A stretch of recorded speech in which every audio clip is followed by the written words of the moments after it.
देश के अंदर कोविड की दूसरी लहर समाप्ति की तरफ है और पूरे देश के अंदर जो 4-4.25 लाख केस रोज के हो रहे थे, अब 90-92-95 हज़ार केस रोज हो रहे हैं और उसकी वजह से अनलॉकिंग भी शुरू हो गई। ऑलमोस्ट सभी स्टेट्स ने कुछ ना कुछ अपनी जो कोविड की रेस्ट्रिक्शंस थी उनको रिलैक्स किया।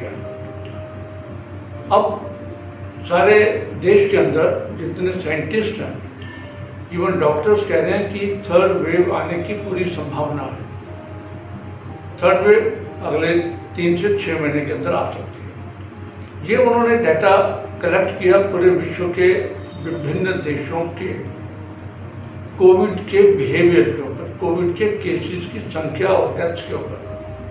उन्होंने यूरोप, अमेरिका और बाकी देशों के अंदर देखा कि ये वेव्स कैसे आई और कैसे चलेंगी, और ये भी उन्होंने देखा कि हर नेक्स्ट वेव जो है वो ज़्यादा मजबूती से आती है, ज़्यादा लोगों को ग्रस्त करती है और ज़्यादा लोगों को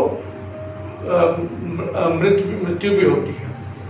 तो इस वक्त जो आंकड़े लगाए जा रहे हैं, IIT दिल्ली ने कहा है कि अगली वेव के अंदर हो सकता है टोटल केस दिल्ली के अंदर 45,000 को क्रॉस कर जाए।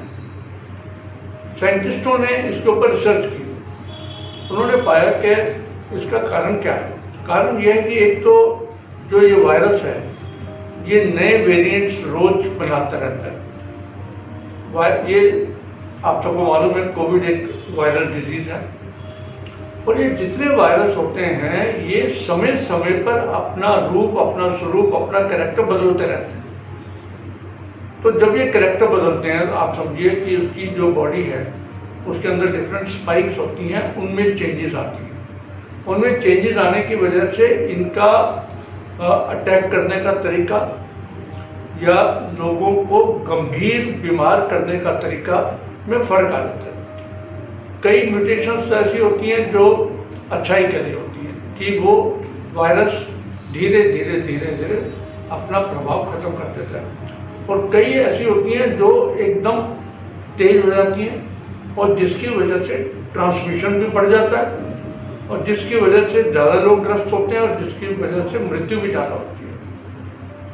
आज की तारीख में इंडिया में आपने देखा कि डेल्टा जो वायरस है, डेल्टा वाला, ये काफ़ी ज़्यादा चल रहा है और डेल्टा की वजह से ये सेकेंड वेव ज़्यादा आई और यही डेल्टा आज की तारीख में 64 देशों के अंदर इस वक्त चल रहा है। और अब जब हम बात कर रहे हैं अगली थर्ड वेव की, क्योंकि इंडिया में वैक्सीनेशन अच्छी स्पीड पे चल रहा है, लेकिन इतना बड़ा जॉब है देश का, इतना बड़ी जनसंख्या है, इनको एकदम वैक्सीनेट कर पाना बहुत ही एक मुश्किल काम है, बहुत ही एक बड़ा काम। उसके बावजूद हमारी सरकारों ने बहुत अच्छा काम किया। करीब 24 करोड़ लोगों को हम वैक्सीनेट कर सकते हैं देश में।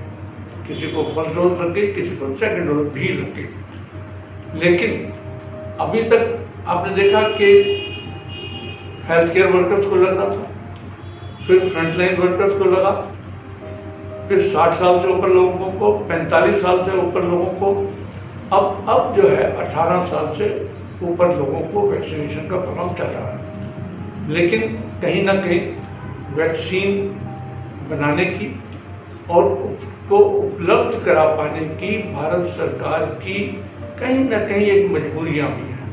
इतने बड़े देश को केवल 2 अपनी वैक्सीन द्वारा इनोकुलेट कर पाना इतना आसान काम नहीं है।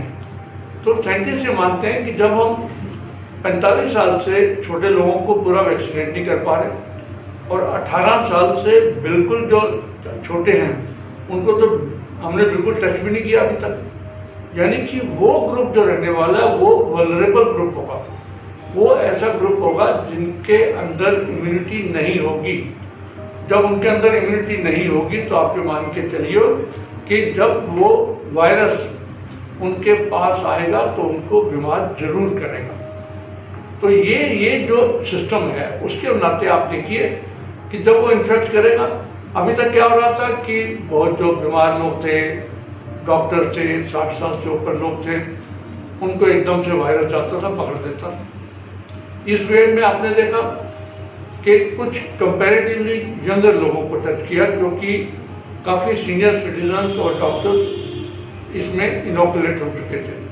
अब जब 40 से 50 साल की मृत्यु बहुत इन्फेक्ट हुए, अब वो भी ठीक हो गए। तो कुछ लोगों ने तो हर्ड इम्यूनिटी नेचुरल कर ली, कुछ लोगों ने वैक्सीनेट हो गए, लेकिन जो छोटे जवान लोग हैं उनको ना हर्ड इम्यूनिटी हुई है, ना अभी उनको वैक्सीनेशन मिला।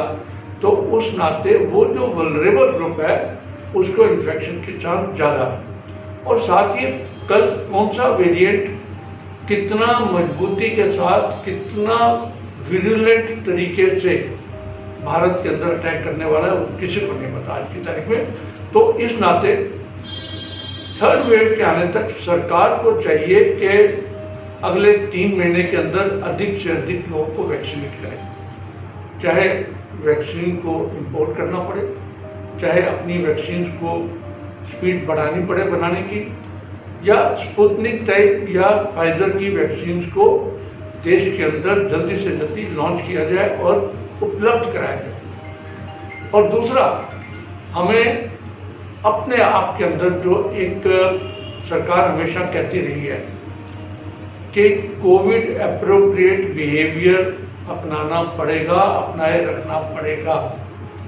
ये नहीं है कि सेकंड वेव खत्म हुई, अनलॉकिंग हुई, भीड़ें लगा दो, मॉल के अंदर जा रहे हैं, मार्केट के अंदर भाग रहे हैं, रेस्टोरेंट के अंदर भाग रहे हैं, सड़कों पे बिना मास्क के घूम रहे हैं। तो सरकार भी ये कह रही है और डॉक्टर भी यही कह रहे हैं कि अगर हमने एप्रोप्रिएट बिहेवियर ना लगाया या उसके अनुरूप ना चले तो जल्दी ही थर्ड वेव भी आएगी। तो इसलिए हम सबको जो बेसिक्स हैं, बेसिक चीज़ें, कोई बहुत बड़ी चीज़ नहीं है कि पहली बात तो बाहर तभी निकलें जब आवश्यक हो। दूसरी बात, जब भी आप बाहर निकल रहे हैं तो अच्छी तरह से प्रॉपर मास्क फिटिंग वाला लगाकर जाएं। नंबर 3, भीड़ वाले इलाकों में न जाएं।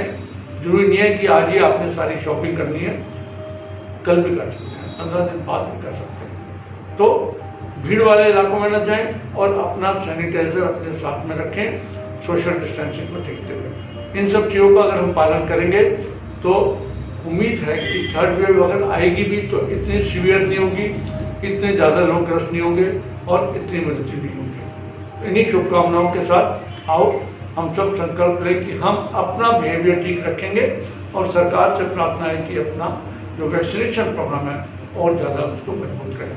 धन्यवाद।